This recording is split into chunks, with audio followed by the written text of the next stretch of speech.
Puji nama Tuhan, jemaat Tuhan, kita akan segera memulaikan pendalaman Alkitab di malam hari ini. Mari tundukkan kepala, kita berdoa. Terima kasih Tuhan, kami bersyukur kepadamu karena Engkau Allah yang baik dalam hidup kami. Engkau pelihara kami sampai saat ini dengan kondisi tubuh yang baik. Ini semua karena berkat kemurahan Tuhan. Kami tidak dapat balas setiap kebaikan Tuhan. Ya Tuhan, pada saat ini kami mau menaikkan pujian syukur, penyembahan kami di hadapan-Mu. Biarlah Tuhan disenangkan dan Engkau bertahta di atas pujian penyembahan kami. Di dalam nama Tuhan Yesus Kristus kami berdoa dan mengucap syukur. Haleluya. Amin.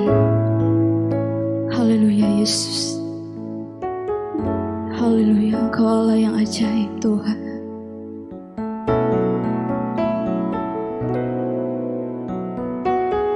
Terima kasih Yesus. Haleluya. Yesus. Terima kasih Tuhan. Haleluya.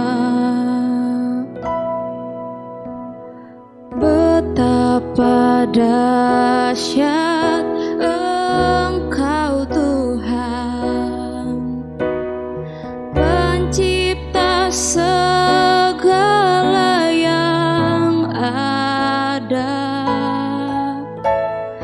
dulu sekarang sampai selamanya. Hanya Engkau Tuhan,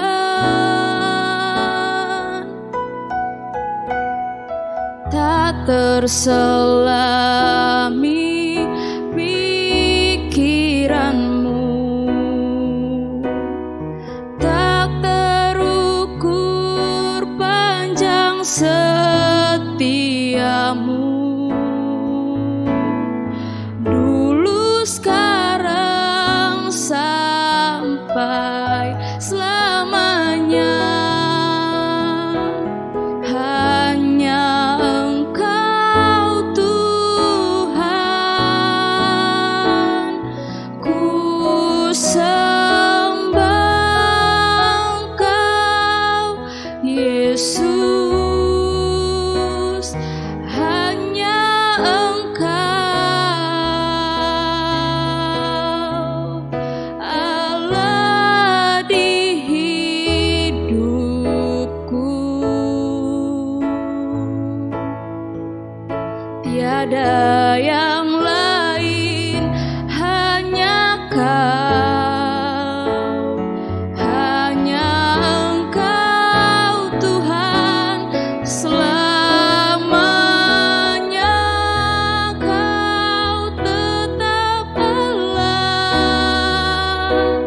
walau dunia semua bergoncang, tak tergoyahkan, Kau tetap Allah. Haleluya Yesus Tuhan. Cuma Tuhan, kita angkat pujian dari awal. Betapa dahsyat Engkau Tuhan, pencipta segala yang ada, dulu sekarang sampai selamanya. Hanya Engkau, hanya Engkau Tuhan,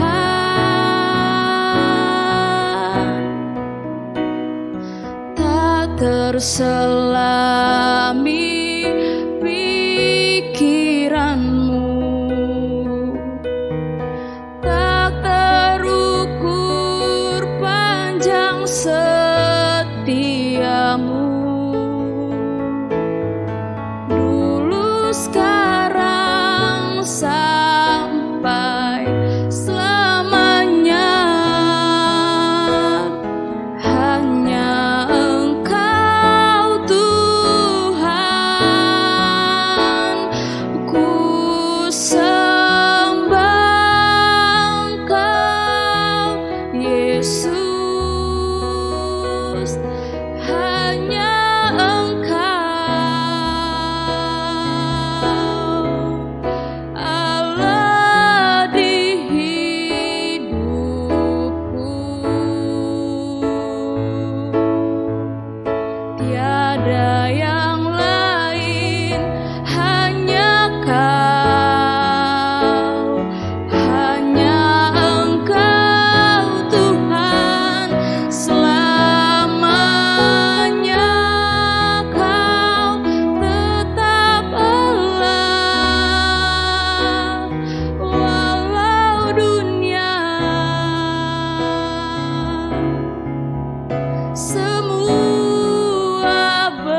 Yesus. Haleluya, haleluya Tuhan, haleluya Yesus. Terima kasih Tuhan, terima kasih Tuhan. Haleluya, kami menyembah Tuhan. Haleluya Yesus. Haleluya. Jaga ku dalam hadirat-Mu Tuhan.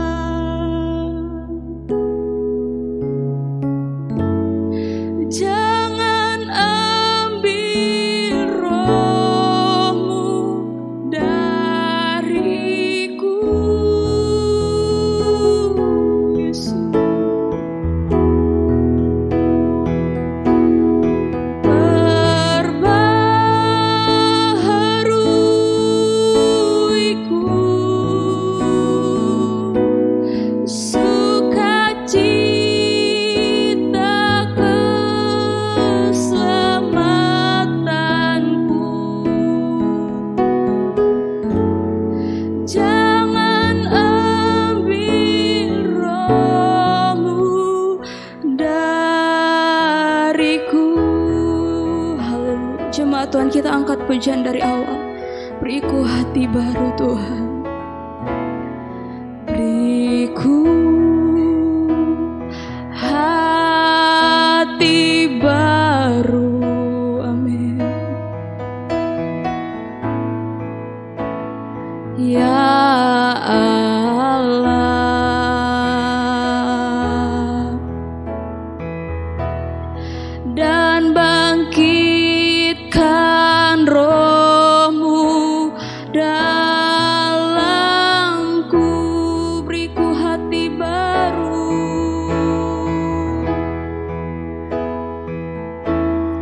beriku hati baru. Amin Tuhan. Ya Allah,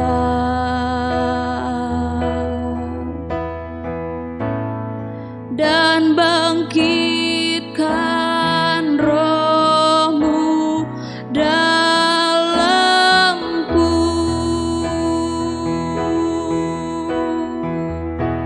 Haleluya. Jaga ku dalam hadirat-Mu Tuhan.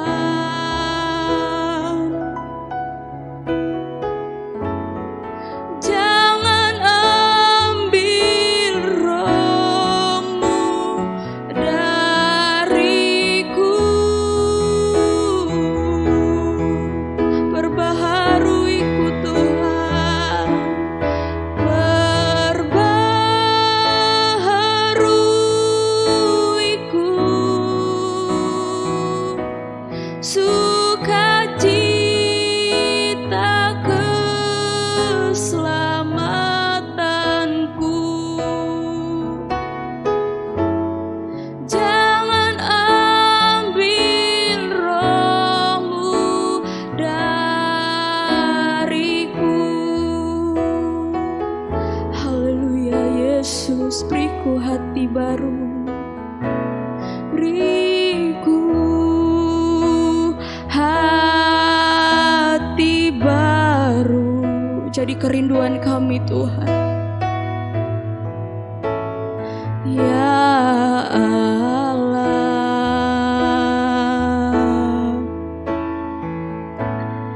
dan bangkitkan roh-Mu dalamku. Beriku hati baru,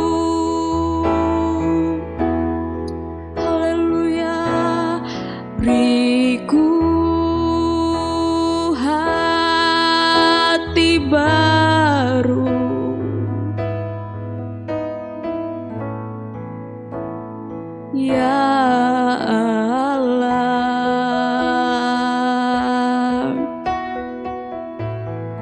dan bangkitkan roh-Mu dalamku, jagaku dalam, jagaku dalam hadirat-Mu Tuhan.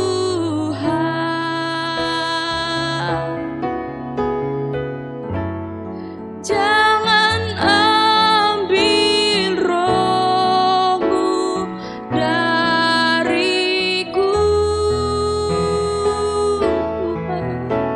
perbaharuiku, perbaharuiku, sukacita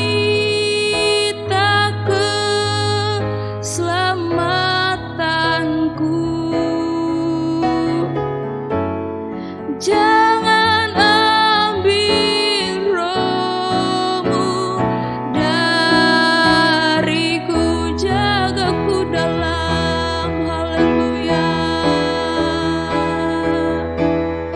jagaku dalam hadirat-Mu Tuhan.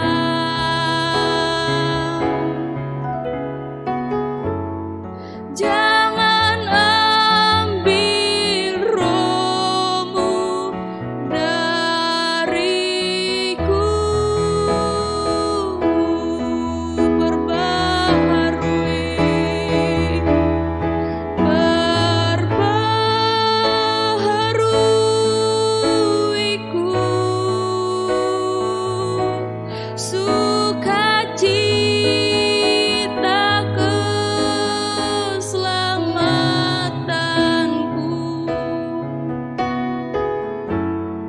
Jangan ambil roh-Mu dariku. Terima kasih Tuhan. Perbaharui setiap kami, jemaat-Mu Tuhan, karena kami perlu Roh Kudus dalam kehidupan kami. Jangan ambil roh-Mu dalam kehidupan kami Tuhan, karena kami tidak mampu tanpa Roh Kudus. Terima kasih, biar pujian penyembahan yang kami naikkan ini menyenangkan hati Tuhan, dan berkat Tuhan menjadi bagian kami. Biarlah Tuhan, kami yang ada pada saat ini menyiapkan hati kami untuk diisi oleh firman Tuhan, karena kami percaya firman-Mu yang menjadi kekuatan kami bertahan sampai saat ini Tuhan. Biarlah ya Tuhan firman-Mu meneguhkan iman percaya kami, agar kami tetap bertahan dalam situasi kondisi apapun. Karena kami percaya Tuhan, Engkau Allah yang setia, Engkau Allah yang tidak pernah meninggalkan kami. Berkati hamba-Mu, urapi hamba-Mu. Biarlah apapun yang hamba-Mu ucapkan itu berasal dari Engkau sendiri. Terima kasih Tuhan, di dalam nama Tuhan Yesus kami menyiapkan hati kami untuk mendengar firman Tuhan. Dalam nama Tuhan Yesus Kristus, haleluya, amin.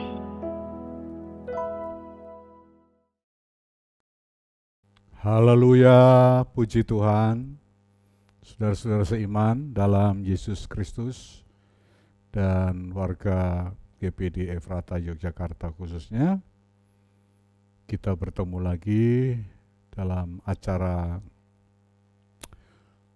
pelajaran Alkitab secara sederhana. Dan beberapa waktu belakangan ini kita sudah belajar dari kitab Kejadian pasal 4, khususnya tentang Kain dan Habil. Terakhir kita belajar bahwa ketika Kain gagal mengendalikan diri, telah membawa korban yaitu adiknya. Kemudian saya berikan tokoh pembanding juga Hawa, Achan, Daud, Saul, dan terakhir para pejabat di kerajaan Persia. Ketika mereka semua gagal mengendalikan diri, maka yang terjadi kepada mereka atau pada pihak lain, pihak korban adalah malapetaka yang mereka tuai. Nah, dari beberapa tokoh maksud saya, yang saya jadikan pembanding, mulai dari Hawa, Akhan, Saul, Daud, dan para pejabat Persia, adalah mereka telah gagal mengendalikan diri ketika mereka mulai didorong oleh sebuah keinginan yang kuat, terutama untuk memiliki 3 ta. Hawa, Akhan, Saul tergoda oleh ta yang pertama, yaitu harta,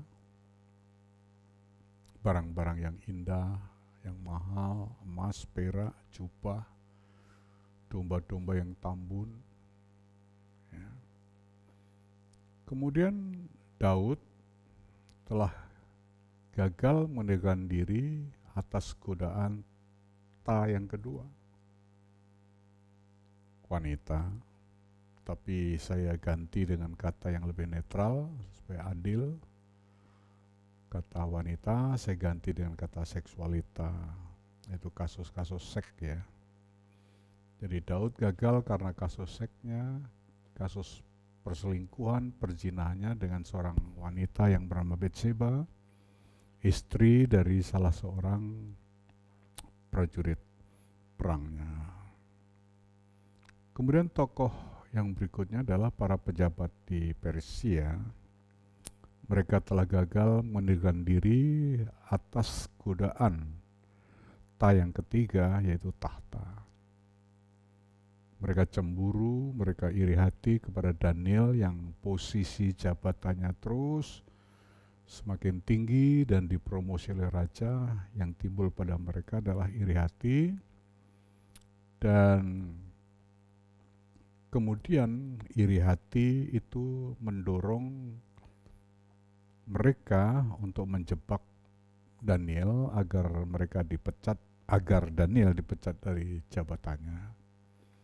Tapi justru sebaliknya, Daniel dibela Tuhan, dan para pejabat itu yang justru menerima hukuman dilemparkan ke dalam gua singa. Jadi mereka gagal terhadap ta yang ketiga, itu tahta atau jabatan. Nah, saudara, apapun godaan yang menyebabkan seorang gagal mengendalikan diri, akibatnya sama, yaitu sebuah malapetaka. Ya, mereka mengalami sendiri akibat dari kegagalan mengendalikan diri tersebut. Nah, itulah sebabnya firman Tuhan yang tertulis dalam Alkitab kita sangat mengapresiasi dan menghargai nilai sebuah pengendalian diri atau penguasaan diri. Ada 2 ayat yang perlu saya bacakan pada petang ini.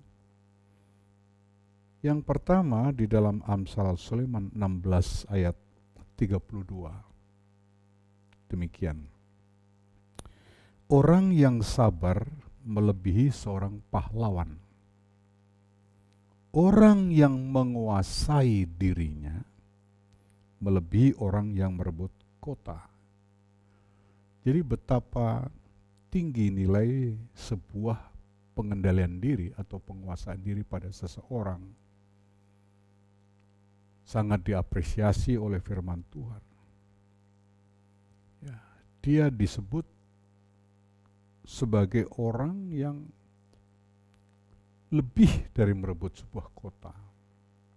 Ya, merebut kota itu adalah kemenangan di dalam peperangan. Tapi orang yang bisa mengendalikan diri, menguasai diri, lebih dari pemenang dalam perang itu. Jadi jauh lebih tinggi nilainya. Ini perlu juga menjadi renungan kita ya. Pertama, kegagalan mengendalikan diri akan menyebabkan kita jatuh dalam berbagai malapetaka. Kedua, pengendalian diri yang ada pada kita dan kita tumbuhkan, ya, kita upayakan, kita bangun sedemikian rupa, kita jaga sedemikian rupa, itu mendapat apresiasi dari Tuhan. Sebab di mata Tuhan, sebuah pengendalian diri atau penguasaan diri adalah sesuatu yang bernilai tinggi. Ya. Ayat yang kedua yaitu dalam Amsal Sulaiman 25 ayat 28. Demikian. Orang yang tak dapat mengendalikan diri adalah seperti kota yang roboh temboknya. Roboh tembok itu bisa karena gempuran musuh, bisa juga karena kerapuhan, ya, atau memang dasarnya tidak kuat sehingga gampang roboh. Jadi akibatnya fatal bagi siapa? Bagi orang yang tak dapat mengendalikan diri atau menguasai diri. Sebaliknya bagi orang yang mampu dapat mengendalikan diri atau menguasai diri, diapresiasi tinggi oleh Tuhan. Lebih dari seorang pemenang.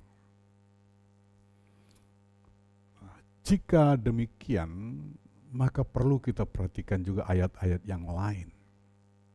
Hari Jumat yang lalu saya sudah membacakan dalam surat Galatia pasal 5 ayat 20-23 yaitu tentang buah roh. Ada 9 buah roh yang tertulis di dalam ayat-ayat tersebut. Salah satu diantaranya adalah penguasaan diri atau pengendalian diri.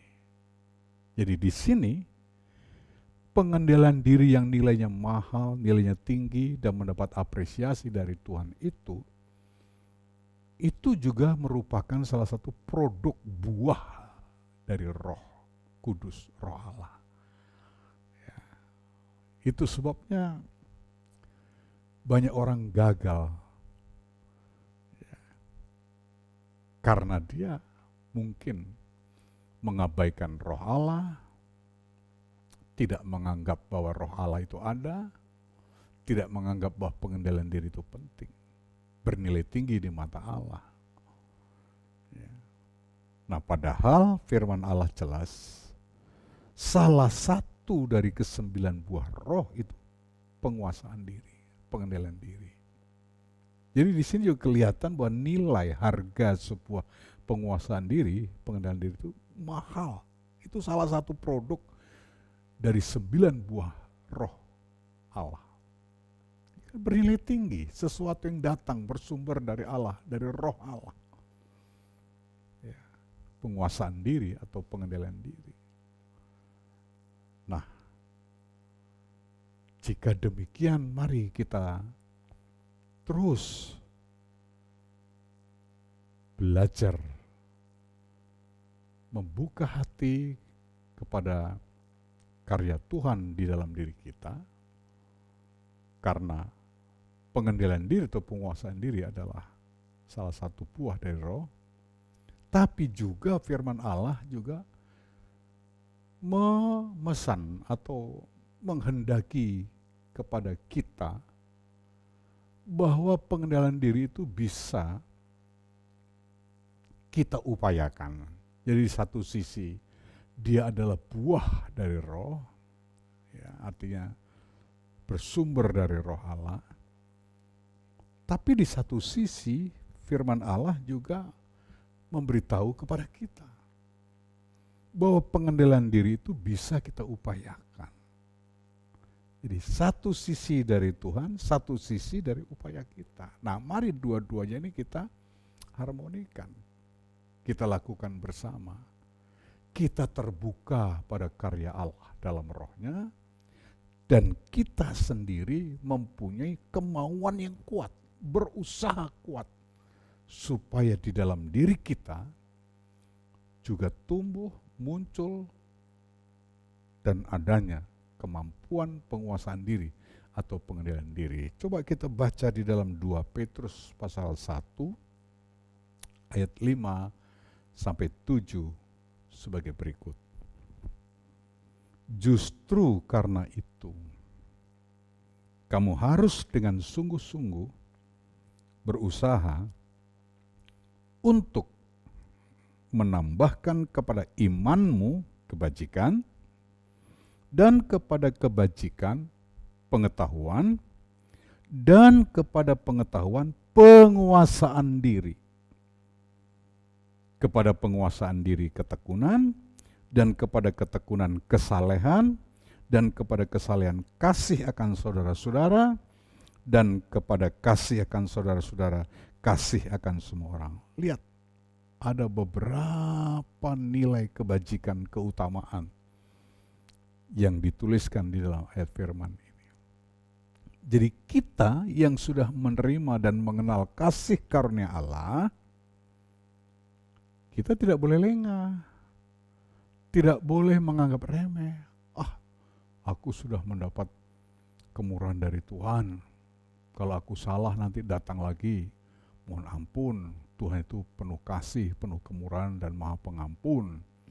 Bukan begitu cara kita menghayati keimanan kita kepada kasih karunia Allah. Tapi sebaliknya firman tadi mengatakan justru karena itu, karena kasih karunia yang kita kenal dan kita terima itu, kamu harus dengan sungguh-sungguh. Sungguh-sungguh untuk apa? Sungguh-sungguh berusaha. Nah, jadi dari diri kita sekarang ada kerinduan yang kuat, ada tekad yang kuat, ada kemauan yang kuat, ada kehendak yang kuat, ada upaya yang kuat. Untuk apa? Menambahkan iman saya pada kasih karunia itu, ditambah dengan kebajikan, dengan keutamaan-keutamaan kehidupan. Dan kepada kebajikan pengetahuan. Lihat. Ya. Jadi kita juga tidak boleh menganggap remeh pengetahuan kita atau pemahaman-pemahaman kita yang lebih kepada segala sesuatu. Ya. Kemudian kepada pengetahuan penguasaan diri. Nah ini. Justru karena kita sudah mengenal kasih karunia Allah, sudah menerima kasih karunia Allah, kita justru harus bersungguh-sungguh berusaha.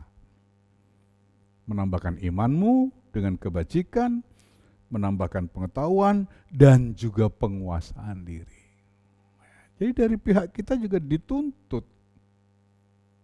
Di satu sisi memang itu buah roh, tapi di lain sisi kita dituntut untuk menghargai kasih karunia Allah dengan kita tunjukkan, berusaha sungguh-sungguh untuk menambahkan penguasaan diri atau pengendalian diri. Demikianlah saudara, betapa penting, betapa tinggi harga nilai sebuah pengendalian diri, penguasaan diri. Ya. Nah, kita masuk kepada berikutnya. Setelah Kain membunuh adiknya karena gagal mengendalikan diri, ya, karena gagal menguasai kemarahannya, kekecewaannya, ia lalu membunuh adiknya. Ini. Gagal mengendalikan diri, gagal menguasai diri, atas kekecewaan, atas kemarahannya, dia melakukan perbuatan pembunuhan kepada adiknya sendiri. Apakah Tuhan berdiam diri melihat perbuatan Kain yang seperti ini? Yang menurut penulis surat Yudas disebut memang seorang yang jahat, Kain ini. Nah, apa yang dilakukan Tuhan setelah Tuhan melihat sikap dan perbuatan Kain? Kejadian pasal 4 ayat 9 sampai 10, demikian firman Tuhan. Firman Tuhan kepada Kain, di mana Habil adikmu itu? Jawabnya, aku tidak tahu. Apakah aku penjaga adikku? Firman-Nya, apakah yang telah kau perbuat ini? Darah adikmu itu berteriak kepadaku dari tanah. Setelah Kain membunuh adiknya, karena dia tidak mampu menguasai diri, yang sudah dibakar oleh kekecewaan dan amarahnya, Tuhan menghampiri Kain. Bertanya tentu dengan lembut ya, kalau Tuhan bertanya, ya, karena pertanyaan ini menunggu jawaban Kain yang sesuai kehendak Tuhan. Tapi rupanya jawab Kain bukan seperti yang dikehendaki Tuhan. Ketika datang kepadanya dengan suara kelembutan, Kain justru menjawab dengan cara yang sangat tidak sopan dan tidak menghargai, tidak hormat, bahwa yang menghampiri dirinya, yang bertanya kepada dirinya adalah Allah. Yang tentu Kain mengenal siapa Allah ini, siapa Tuhan ini. Seperti beberapa Jumat yang lalu saya sampaikan bahwa tentu karena melihat keteladanan Adam dan Hawa sebagai orang tua Kain, dalam hati Kain dan dalam pemahaman Kain, dia tahu siapa itu Allah. Itu sebabnya juga dia dengan sukacita membawa persembahan dari hasil ladangnya kepada Tuhan, meskipun akhirnya ditolak. Ya. Nah, lihat saudara, betapa tidak sopan, tidak hormat sikap Kain kepada Allah, yang datang khusus bertanya dengan lembutnya. Nah, sikap Kain yang tidak menghargai Allah dengan menjawab yang kasar, dengan kata-kata yang keras seperti ini tentu ekspresi dari kekecewaannya kepada Allah, yang kemudian kekecewaannya kepada Allah itu dilampiaskan kepada Habil. Tapi sebenarnya kemarahan, kekecewaan kepada Allah, kepada Tuhan. Karena menurut Kain, Allah telah melakukan sesuatu yang tidak adil. Allah telah menolak persembahannya. Sedangkan persembahan Habil diterimanya. Di situ kan kekecewaannya. Nah, kekecewaan kepada Allah ini, kemarahan kepada Allah ini adalah sesungguhnya yang kemudian dilampiaskan kepada Habil, sehingga Habil menjadi korban pembunuhan. Rupanya setelah membunuh Habil, saudara, kekecewaan dan kemarahan Kain belum habis, belum tuntas. Dan itu nyata. Bagaimana ketika ia memberi jawab kepada Allah yang bertanya dengan lembut, di mana adikmu Habil? Aku tidak tahu. Apakah aku penjaga adikku? Apakah aku menggembalakan dia? Itu kan kasar sekali kan. Sangat tidak menghormati. Saudara, kadang-kadang seperti itu juga kita sering terjebak. Ketika di dalam perasaan, dalam hati kita mengalami kekecewaan, mengalami kemarahan atau ketersinggungan atas sesuatu hal, yang muncul dalam ekspresi manifestasi kita adalah kata-kata yang kasar, kata-kata yang keras, kata-kata yang menunjukkan perlawanan. Aku tidak tahu, akukah penjaga adikku? Itu kan jelas ekspresi seorang Kain yang sangat kecewa, marah sama Tuhan. Sehingga dia kehilangan sikap sopan dan hormatnya.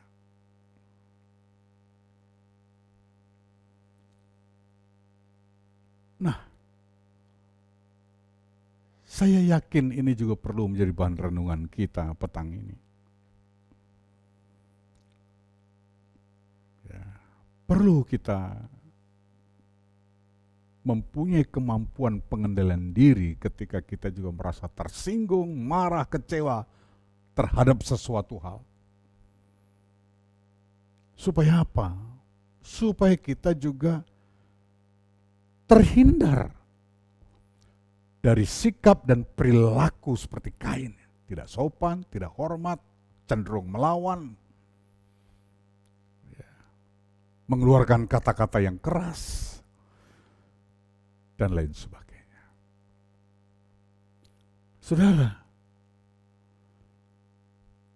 atas sikap dan perbuatan Kain, mulai dari tindakannya kepada Habil, dan juga sikap tidak hormatnya kepada Allah, pada Tuhan, maka pada ayat-ayat selanjutnya kita bisa membaca Allah mengutuk dan menghukum Kain. Nah, saudara, mari kita ambil pelajaran ini supaya kita pun terhindar dari sikap atau kekerasan Allah yang ditimpakan kepada kita karena kita juga telah berlaku salah sebagaimana Kain telah bersikap salah kepada Tuhan. Saudara, sampai di sini dulu malam ini. Kita lanjutkan di hari-hari yang akan datang dengan kekuatan dan pertolongan dari Tuhan. Tuhan memberkati saudara. Amin. Haleluya, mari kita akhiri di dalam doa.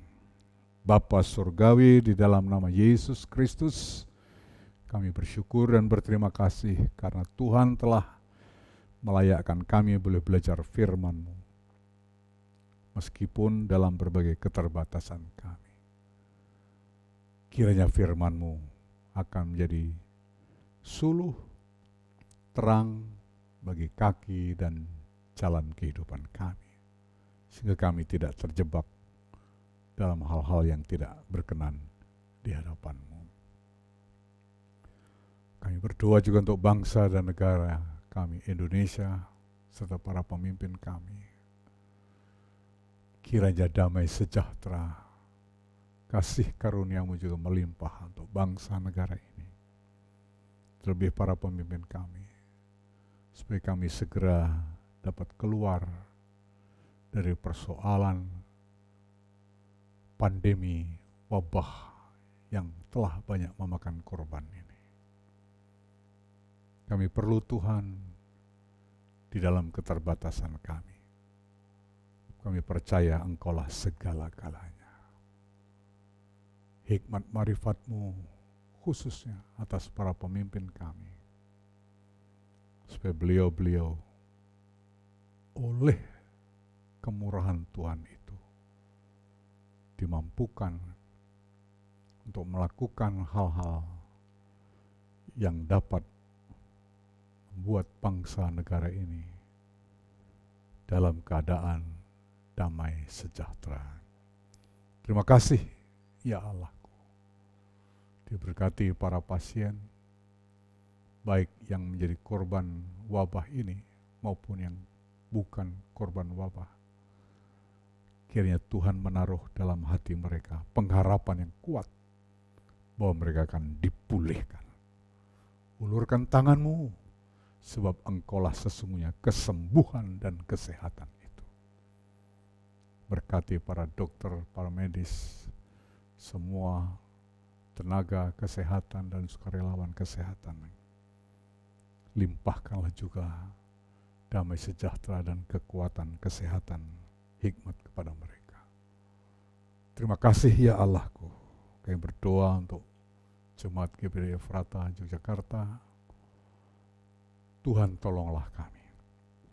Kau mengenal kerinduan kami yang telah sekian waktu tidak dapat berkumpul bersama dalam satu ibadah sebagaimana yang dahulu.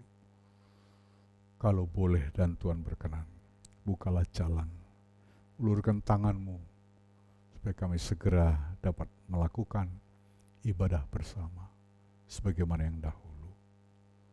Tuhan beri kami kemampuan untuk melewati hari-hari ini. Terima kasih ya Allah. Lindungi kami semua dan bukakan rezeki-Mu atas seluruh jemaat yang mungkin sedang mengalami kesulitan-kesulitan dalam usaha pada hari-hari ini.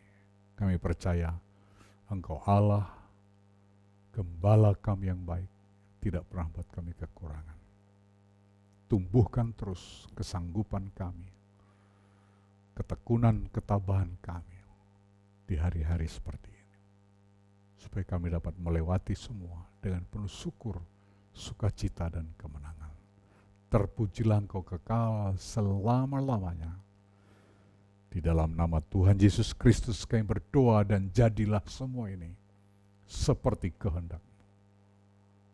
Dan terimalah segala kelimpahan berkat, damai sejahtera dari Allah Bapa, Anak dan Roh Kudus, yakni di dalam nama Tuhan Yesus Kristus. Haleluya, haleluya, haleluya. Amin.